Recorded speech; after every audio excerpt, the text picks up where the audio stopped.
All right, we can get started with the September Advisory Committee meeting for the Munising Marketplace project in Munising, Michigan. Mr. Seberg, would you like to welcome everybody?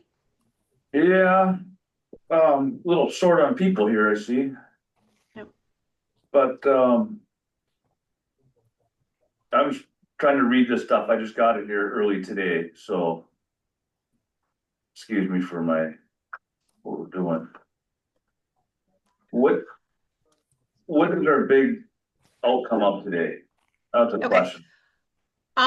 So for today, there really are no decisions for the committee to make.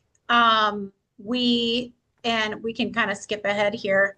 But first, let's just identify who's in the room. If you could just introduce yourselves.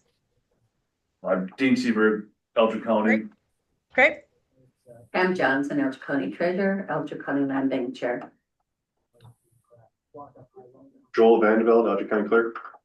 Great. And then on the phone, we have Joe. Joseph Rivet, Michigan State Land Bank Authority. Okay. Jennifer. Jennifer Champagne, Munising Beacon. Great. And I'm Jill Ferrari with Renovare Development. I have shortened this presentation. We have gone through, just to share with anybody who might be seeing this presentation online for the first time. These are the members of the advisory committee and guest contributors who have played a role in, and I do see that Joe needs to be added to the land bank, and that did not happen. So I'll make sure that happens before this gets posted, Joel. Add Joseph to the state land bank. There are pieces of information on why the committee was formed, what our role is. I'm not going to spend a lot of time on this. A list of our meeting dates to date, including today. As you can see, we've been meeting since 2024 on this project. We have outlined the priorities that were set by the community. Quick reminder, we want the residential to serve the workforce. Primarily the workers that are working in Munising but not living in Munising. And for the commercial space, the community has prioritized childcare and a fresh market. These are the overall advisory committee goals and where we're at in the process. There's more information in later slides about what we did over the summer and what we're doing in upcoming months. This is the current modifications to the project. As you all know, we have reduced the overall cost to approximately $15 million. We've reduced the commercial space and aligned design with funding requirements and reduced hard costs. This is the current floor plate of the proposed building, the ground floor. There is a potential for this to change with the addition of co-working space on the end, but we don't have a signed term sheet yet, so we're not modifying this until we do. And for the market to be slightly smaller, but as soon as that is solidified, we will be creating an updated floor plan. These were our activities in June, July, and August. We have solidified our partnership with the Sioux tribe of Chippewa Indians, as you all know. We did extend our purchase agreement with Munising Lands. However, we are currently negotiating that document. There are some pieces that we're working on with Munising Lands at this point. So that needs to be finalized before we can move forward with the next steps, which are entitlements and things like that. So there is a piece that needs to be finalized on site control. But we did actually have the Sioux tribe reach out on the project's behalf to state agencies, and a high-level meeting occurred in Munising with MSHDA and the State Land Bank and the Sioux tribe. And subsequently, the Sioux tribe has reached out to the MEDC, and they are back at the table for the project, willing to discuss next steps moving forward. They have a budget request in right now. Their budget will be finalized by the end of the month, I believe. Joe might have more information on the exact timing, but we have been encouraged to resubmit our full package to MEDC, which was created earlier this year, which is what Pam distributed to everybody. It's a lot of information. Glad you all have it. Wasn't thinking that it would get distributed that broadly, but I think the more information, the better. It's just a very complicated package of info. So this submission to MISTA begins our transformational brownfield process over again. So those of you who have been with the project since 2021, we went through all of this in 2023. We submitted to MISTA or to MEDC. I apologize. We obtained all of our entitlements. We did all of this work, and now we have to do it again. So we've resubmitted to MEDC. We're waiting for them to get through the review of the documents that they have. These were all submitted to the land bank back in February, Dean. So there's nothing new in these documents. It's really just restarting the timeline with MEDC. As I said, we're working with the Nebels on updating our site control to make sure we have what we need and can get through the timeline that we need in order to close on the project. And then we will begin the equity raise. So these are the next steps for September, October, and November.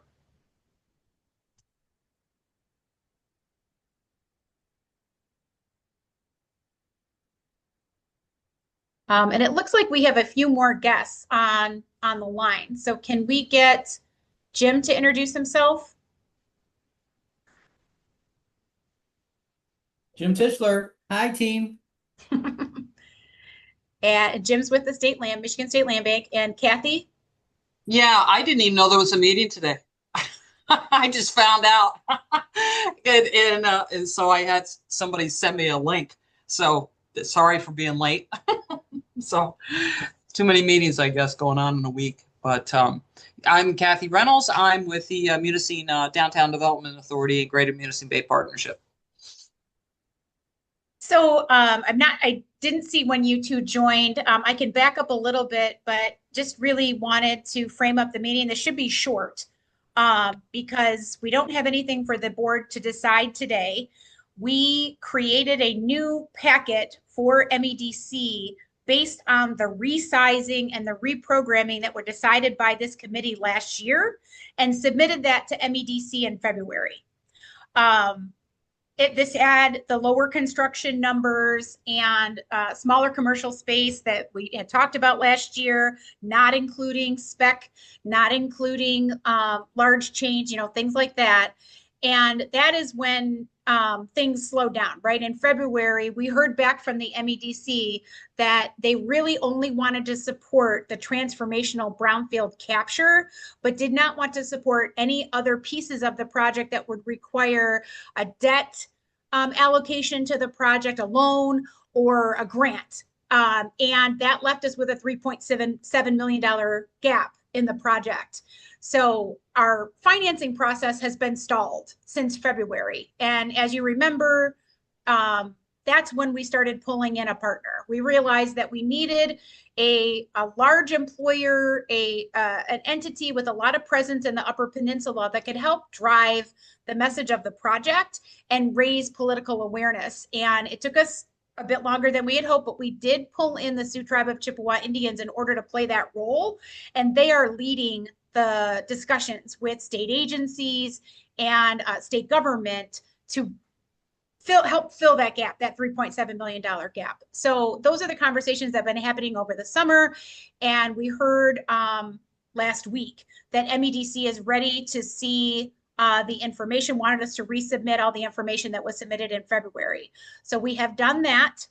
And we are just waiting for their analysis of those pro formas and the intake application. And I had to answer a bunch of questions.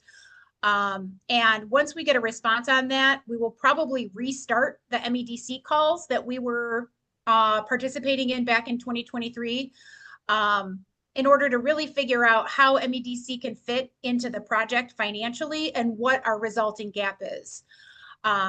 And at that point, if we can lower our gap with some kind of commitment from MEDC, we will start the equity raise and updating the entitlements on the project and going back through the local brownfield process, which you were all a big part of.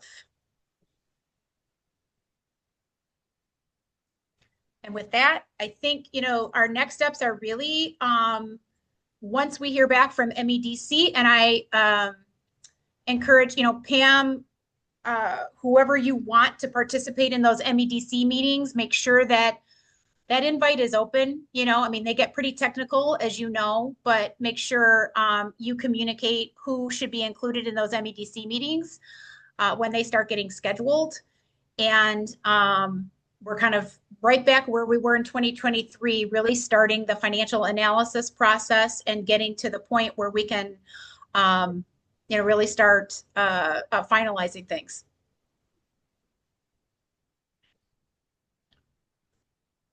Does anybody have any questions? Yeah, I missed last month's, but 2 months ago I did ask for the contract with the Sioux Tribe. I still have not received that to get some answers. Oh, I think that was sent. But yes, we will send that to you, Dean. All right. And how far behind track are we now? From the original, I can't find it again. I know I had it in here. I won't, and that's why I didn't post it. I won't know until we hear from the MEDC. Because they only meet once a month. Their end of year meetings get really jammed. So I am hoping that we will hear back from them and they will set us on a timeline for the MSF approval of the transformational. But I would say a minimum of 3 months. But we're not going to start construction in January anyway. So I think a minimum of 3 months, because we'll probably get pushed into next year for the MSF board meeting. So you're not looking at putting shovel in the ground till January of 27? No, I'm saying that we probably won't get MSF approval until the first quarter of next year. And that, starting in the summer would be more likely. So, but you still gotta turn in new numbers for Brownfield, and that still has to get through Yes. DDA, city, county, all those steps, right? Yes. Yep. That's what I We will thought. be Okay. doing an amended brownfield plan that will go in. We have to get through DDA. But Kathy, the numbers aren't that different. This is a smaller building, so there's less tax capture, but there's not going to be a huge change. So that will be the next step, that we submit that to DDA. We will go back through site planning. Has a city manager been hired? Not yet. Not yet. Okay. So yes, all of those processes would need to start. And so does that have to, I can't remember, does that have to be complete approval process through there before you can go back to, before MEDC is going to make, well, that's probably before they're going to make up their mind on how much money they're going to do, depending upon how much money you've got on that, on the performance. I'm assuming usually that's the way they operate. Yeah. Since we already have an approved brownfield plan and we're amending it, that's a question that we have for the team. Last time they made us get through, we had to get through local approval before they would put us on the calendar for MSF. I think we only had to get through city council approval. I think they put us on the calendar before we had county approval, but that might change because we already have an approved plan and we're amending it. Yeah, but it's still got to go back through to be approved. In my mind, and that's in the DDA's mind, I'm sure, and also the county. I'm not for sure, but I would think, the city. Same steps, yes. Once we are on the right track with MEDC, our next step is to get an amended brownfield plan to the BRA. So the BRA should see it first, right? And Pam and Joel, please correct me if I'm wrong. The BRA should see it first. Then I believe it goes to the DDA. I believe. I think DDA's first, and then BRA. That's up to you I think guys. that's what happened last time. Yep. And then the city fits in there somewhere. Yep. Then city council, then county. Yeah. There's 4 meetings total that have to take place locally, and then MSF. Yeah, because it doesn't. Yeah, because if it's within the DDA district, it's got to be approved the DDA before, before it's, because it doesn't make, matter if it doesn't, you know what I mean? One else, all it's dependent upon the other, is dependent upon the other, dependent upon the other. And I Kind of can like look a at the, domino effect. Yeah. yeah, sure. And I can Yeah. look at the sequence from last time and Yeah. let you know how it happened last time, and we could just follow that. It seems like that's how it happened, because even one day we did our meetings kind of like, and Pam probably remembers this or something, like we did an 8 o'clock meeting, a DDA meeting, and then once it got through there, then we were able to do, because we do brownfields like on the same day. It was like, oh, well, so then we just crank it out, do it in the afternoon. You know what I mean? Mhm. It worked well with the scheduling Right. that way. Yeah. Yeah. So just whenever you got numbers or something you want to share as far as brownfield stuff. Yeah, For I think DDA. we want to get the feedback from MEDC because I want to know so there is one change that, I mean, other than just the reduction of the overall building, so the tax capture is different. There's the change that we will be seeking a pilot payment in lieu of taxes for the residential portion. So Yeah. there are some changes. And the other piece that doesn't affect the local jurisdictions, but it's something that you should know, is that while we were getting this plan approved last time, there was a change at the legislation at the state level that added a few taxes to the program. It added sales and use tax, which we did not have incorporated last time. And we are adding those so that we can reduce the amount of gap in the project. Yeah. So those are some of the key pieces. And I think last time I wrote up, like I can write up kind of how Jeff Hawkins did in the past. Yep. These are the key amendments to the plan. This is what's different. And put that Yep. in real simple bullet points for Yep. everybody when I submit the amended TIF tables and the plan. I got a question for you. I don't know, am I like throwing things off the rail? Because it kind of fits in here, but it's also kind of deals with brownfield. What's And that? it maybe kind of deals with Dean's question before in regards to the tribe. Is there, and I can't remember, is there an ownership component to the tribe being involved? I mean, will they have partial ownership? Yes. Can you explain to me, because this has been asked for me a few times since they, and stop me if I'm incorrect, they do not pay the same type of property tax, right, within the city, for example, that other businesses pay. How does a brownfield work when a project that is owned or partially owned by a non-tax paying entity get tax reimbursement? I don't think they're not 50% plus ownership of it. Right. What's that? They're not what? The majority owner over 50%. Right. They are coming in as a minority owner of the overall development entity. Okay. So the use is taxable. This is not a charitable use, or this is not part of their sovereign nation operation. So I think somebody also maybe asked me taxable. the question once is, will there be something in a brownfield plan that indicates that the ownership is going to remain that way then and not be, totally sold or whatever to a non-taxing entity? No matter what the non-taxing entity, say it was a church, whatever. You know what I mean? Does that make sense? What I'm asking, Dean, does that make sense? What I'm asking? Yeah, I mean, Renovar could go and sell them another 31%, and then they would have over 51% of interest into it, which would allow them to be tax exempt, I believe. I'm just wondering, because somebody asked me that question a long yeah. time ago. Yeah. So this is Jim Tischler. Yep. Generally speaking, issues like that can or are often addressed in agreements.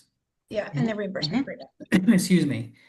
generically, for example, in a development reimbursement agreement, Act 381, Brownfield Development Reimbursement Agreement, there are usually three major conditions. One is that developer produces the project before any tax capture and reimbursement happens. Second is that they stay in compliance with all the laws, regulation, ordinances, and regulations. And if they don't fall out, then after notice and failure to cure, then reimbursements would end. And third is that they cannot appeal taxes. Now, there are other terms and conditions that can be put into development and reimbursement agreements. It sounds to me, hearing this conversation, is that some measure, I'm sorry, sale provision too. That's also appears in development reimbursement agreements where if party A, the party who's receiving approval of the 381 plan, yet decides that they're going to sell, that there is the right of review and approval by the governing body or municipal body on that plan before that transfer happens. Where I'm getting at is that you have multiple opportunities to make sure that situation never occurs if you put it into the agreements that you are Okay, that's what I forthcoming. was wondering. Yeah. Well, and the other piece is, Kathy, when we package our financing on this, there will be a debt component, and we will most likely assign that capture to that debt lender. And there will be a collateral assignment agreement that basically says that we can't do what you just said if that debt is dependent on the tax capture over a period of time. So there's going to be a few mechanisms that really will be put into place that will require us to keep this building taxable moving forward. Okay. Because it seems like I was asked that months ago, back when I think you first were talking about partnering, doing some partnering with the tribe. Yep. It was like, and they were kind of like, well, how does that work when one entity, if they have ownership of one entity is not, what if they end up owning it? You know what I mean? Kind of thing. Yeah. Yep. Yeah. And you got a brownfield. Okay. Thank you, Jim, Phil. And Dean knows what I'm asking. I'd like to see personally that now that we have three in there, if any one of the three wants out after this is done, it should be put in there that they need to sell it to one of the other two for what they have into it. I mean, like if the county wants out, they're gonna sell it, but they should only get what they put into it.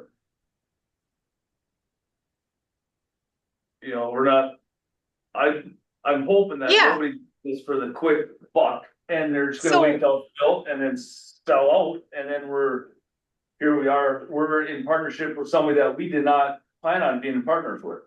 Yeah, so that's all governed in the operating agreement for Munising Marketplace LLC, which we executed with the land bank a while back. We will not be updating that operating agreement and bringing in the tribe to that agreement until we close. Right now, we have a signed memorandum of understanding that, talks about what they're going to do the months leading up to the closing, but we're not actually bringing them into the partnership until we close. And that document will be heavily negotiated with you guys and the tribe and us to lay out all those roles and responsibilities. But we're not quite, that's something we'll start soon. But you'll be at the table for that to make sure that all those pieces are in place. All right, Yep. that's all I got. Anybody else got Okay. anything? Nope. Nope. Okay, when's the next Okay. meeting? Did we get that on the calendar, Joel? Sure. Yeah. Yes. October when was that? I will be gone October 8th. Okay, I'll be here for that. I think that's why we skipped. Okay, yeah, they'll be gone after the 13th, so. Oh, All right. didn't we set it early because of Yeah, hunting or something? Yeah. Yeah, so Kathy, it's on October 8th. Something. and what do we have to look forward to for that meeting? Well, I'm hoping that MEDC gets through their review and gives us a timeline and, the next steps and things that we have to do. And, you know, you guys remember, I mean, this is how this kind of goes, that it's quiet for a minute and then all of a sudden everything starts. And now that MEDC is at the table, um, in that, Remember, we're I probably wasn't here before, until January 23, so. okay, okay. I So wasn't in this. yeah, like this is, you know, we've had this lull period while we've been doing some political advocacy to get MEDC back at the table, to get the Sioux tribe involved. But now that we're starting the MEDC process, we will be starting to set those brownfield meetings that Kathy was talking about. So the next meeting, there should be a lot more date set, action items, things happening along the entitlement timeline, the financing timeline, and the brownfield, the incentive timeline. So things are going to pick up really quick as Do you long as have we get any positive other feedback. do you have any other meetings that's scheduled other than October 8th? Uh, Or is that the only one scheduled so far? let's see. We just do it November. I don't know why I didn't have today's. I on don't there. have anything on the 12th or the 19th, so I think we stopped in October. Okay. Yeah. Just as FYI, I'm not for sure. There's a possibility I'm not going to be able to make the October 8th. I've got surgery coming up. It's supposed to be getting scheduled the beginning of October, and I don't know. If that's the case, you won't see me.